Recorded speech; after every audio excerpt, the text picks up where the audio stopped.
Hey ladies and gentlemen, just before we start I want to say that the mere fact that you clicked on this video is massively appreciated. I'm not gonna tell you to like and subscribe, though you can do that if you want. All I'm gonna say is that this is a part 2. It's a continuation of a video on 0 Hour where we talk about walking speeds and how that changes the gameplay from R6 so much, and it creates a completely different gameplay style. Although we're talking about Halo today, I do think that maybe you should watch that part first. It might give you a little bit of context as to what I'm going to talk about. Anyway, let's just get straight on with the video and I hope you enjoy it.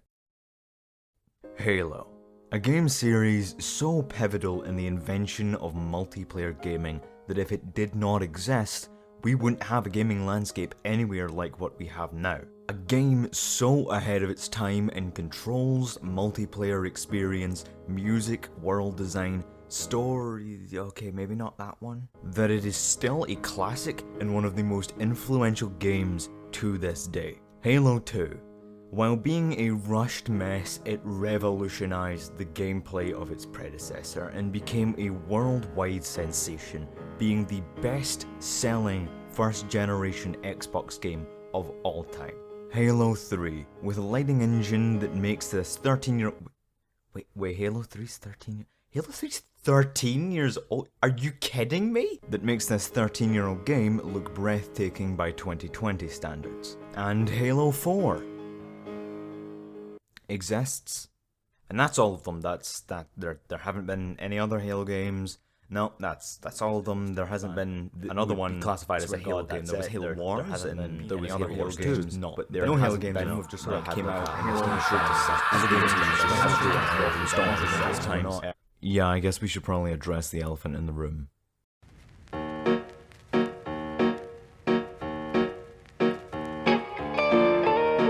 Halo 5. It's really, really bad. But is it though? Well, yes, but that's actually quite a complicated answer. Halo 5 currently is the newest Halo, and it has just a few issues, just a few, not that many, in about, every single aspect of its game and story design. Though for the purposes of this video, we're just going to be covering the gameplay. I might make a video in the future about the story. When you think of Halo and Rainbow Six and the similarities between them, you would probably come up with vague things like they're FPS games and you shoot people and there are clear-cut good guys and bad guys. Except for Siege, I'm not actually sure about that one. I'm pretty sure it's like the entire game's a training exercise, because like all the operators are part of Rainbow Six. I'm rambling. If you've seen part 1 of this series, you already know what I'm gonna say. At least nowadays, Halo and Siege have really, really terrible movement speed for the type of game they're supposed to be. And if you have seen part 1, you may think I'm just gonna tread over the same points, but I'm not. Halo is a completely different type of game. Siege is a competitive shooter, and Halo, up until 5 at least, well, they were all party games.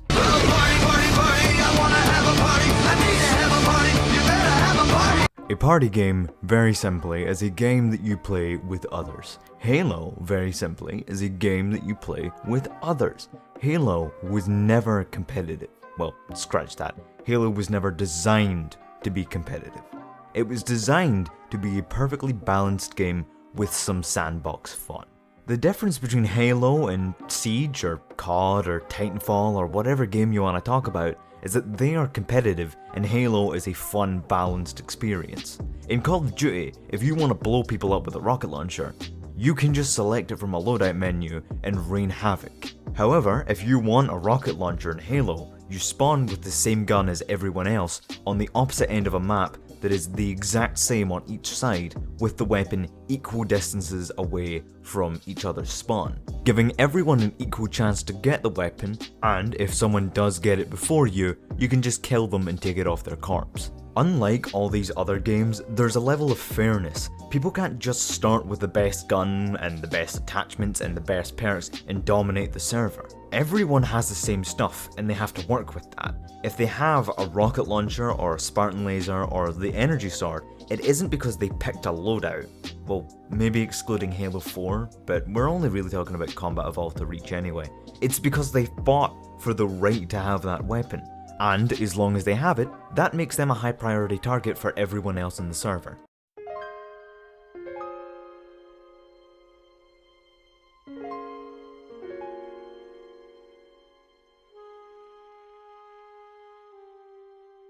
In Halo, there is another thing that sets it out against other FPS titles. You walk. You can't sprint, yet another way to make it fair. Unlike COD, which has specific perks geared towards making sprinting better for combat, which further strengthens the gap in its player base. Now, if you haven't seen part 1, you probably don't know this since I am the true paragon of knowledge and only I speak this gospel, but simple stuff like movement speed changes a lot in a video game. Halo has a balance to it, not in its absolute equality of the game map, but just in the nature of the game itself.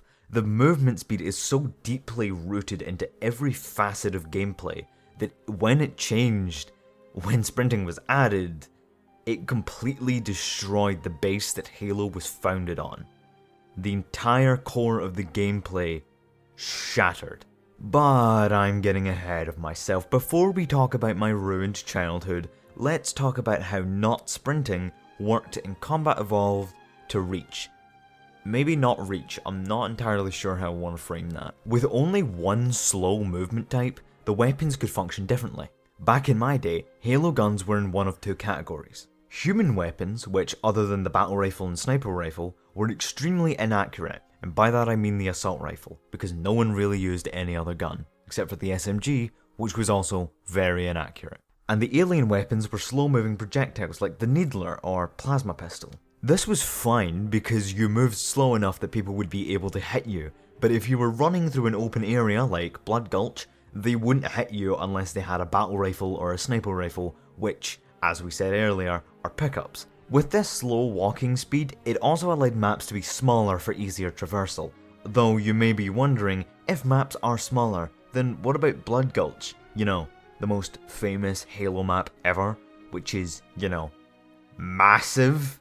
Well, that's where vehicles come into the dynamic. Vehicles in Halo play a huge role. One that you may not think about until it's thrown in your face, and I'm going to throw it in your face. Vehicles are just as much a utility item as the guns you pick up on the map. Vehicles give you an upgrade, a debuff, and a target on your back. We'll use 3 examples here. The Ghost is a wonderful little purple levitating flying thing. As I mentioned earlier, each vehicle has its advantages, disadvantages, and paints a target on its back. Well, the advantage of the Ghost is that it has enhanced mobility. It isn't something innate, and for most matches, people might not even use it at all. You have to, like weapons, fight over it. And while it does give you enhanced mobility, its shots are so slow that if you were actually to hit something with it, they would already be close enough for them to hijack you out of it. And like any pickup, it paints a target on your back. As I've said 3 times now, if there is something that gives you an advantage, someone on the enemy team is gonna want it just as much as you. But say you were looking for that firepower that the Ghost lacks. Well, the Scorpion is an unbelievably strong tank that fires rounds strong enough to kill multiple targets with 1 hit or destroy vehicles with 2. The tank gives you astonishing power, yet it's slower than my grandmother in a house fire. Yes, you may have great attack power, but the horsepower is sorely lacking. You can actually outwalk it. And obviously, this paints a target on your back because you have the strongest weapon in the game, 90mm rounds. That's true, by the way. So yeah, I give the Scorpion tank 4 energy swords out of 16 Halo Reach's DMRs. I just decided we're doing a rating system now. We aren't going to do this with anything else, I just thought. The Banshee is an interesting choice of a vehicle, and by that I mean anyone who is willing to operate one of them is a war criminal who eats babies. By that I mean, I hate them. This may just be a personal thing, but in every lobby back, all the way back, in Halo 3, when I was a small child, in between people saying the most horrendous things my childish ears had ever heard, or have still heard, they were complaining about the guy who keeps killing everyone in a Banshee. You may think the advantage here is that it can fly, maneuver strategically, and has good firepower, and you're correct. And you may also think that if someone is behind you, they have an unobstructed view of you and can get a headshot and kill you instantly if somehow the aim is amazing, if they have a sniper or a battle rifle. And that would also be the negative. And you are also correct there in assuming that. Now, since you're doing so unbelievably well, I'm going to give you a choice here. Is the reason that you have the target on your back A, because you're a fierce challenger with an exploitable weakness, or B, because it's double XP weekend and I gotta get those credits for the EVA helmet? Wrong. It was neither of them. I tricked you with my crafty godliness. Bow before your saviour, your Prometheus, for I shall bestow knowledge upon you that none other than I, Dio, could possibly know. Alright, I guess I'll tell you now. It's because you're a cunt. Why are we still here? Just to suffer? Well, this is quite a long list. And that list is for another video. For now, let's take a walk. First and foremost, Halo is no longer a party game. 5's multiplayer was designed to be competitive, and secondly, there is enhanced mobility. And I'm not just talking about sprinting. Oh no, there's ground pounding, vaulting. That is all. I kinda made it sound like there was more of them. But trust me though, this is more than enough to completely ruin the gameplay. In 5, you sprint. And in Halo, you have either inaccurate weapons or slow-moving projectiles. Do you think you will land a single hit on an enemy? Of course not. Weapons had to be changed to be hit-scanned like every Call of Duty clone to ever exist. Now, rather than having a wide array of weapons that do different things, now every weapon is just a laser. So there's the gunplay ruined. With advanced mobility, you can't have these tiny maps because people will get from one end to the other in 2 seconds and completely ruin the structure of a match.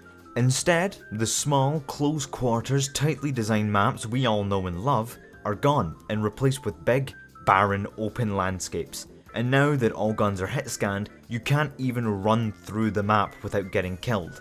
Speaking of, how do you think they're going to hit you?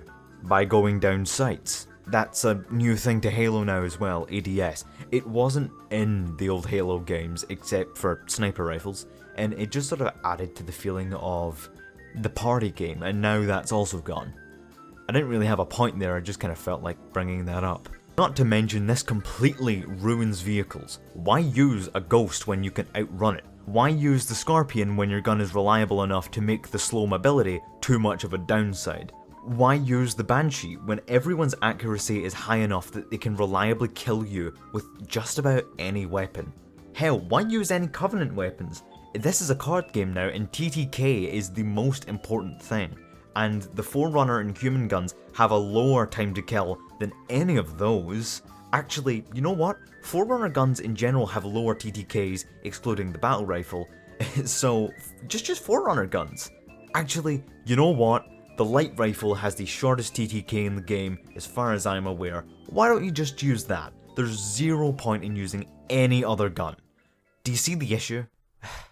At the end of the day, as a Halo game, Halo 5 fails miserably to live up to the expectations set upon by its predecessors. It is a rip-off of Titanfall wearing the long-dead, rotten skin of Halo over it, while flouting about how it's revolutionary, but as a video game, it is pretty good. The last time I played it, which I will admit was about 3 years ago, I was having fun. It's a good game. If it wasn't under the title of Halo, it could be assured that people would still be playing competitively to this day, 5 years on. Jesus Christ, it's 5 years old. But there is hope. Halo Infinite is coming, eventually, and it will tell us the future of Halo. I know that Infinite's campaign has sprinting, but we haven't seen the multiplayer. We know that the grappling hook will be a pickup item like any other weapon in the multiplayer, so why not have sprinting be an armor ability? They're trying to make the game more faithfully to the originals, and I'm sorry, but I'm buying into the hype. There have been issues like how purple cost £5, but most multiplayer game modes operate on red versus blue anyway. At the end of the day, when we finally see what the multiplayer looks like, I'll know if Halo is dead. The real Halo. If you have sprinting and vaulting and ADS and big open maps with laser guns, then yeah, Halo's dead. But the only two of these that we have seen are sprinting and the grappling hook, and one of them adheres to what made Halo good in the first place, so why can't the other one? A lot is riding on this game, and I'm kinda scared. 343 as a company, Xbox as a company, Halo as a franchise is on its last ropes, and if they fuck it up, this is the end. Steady your heart, 343. Deliver hope, make us believe, and finish the fight.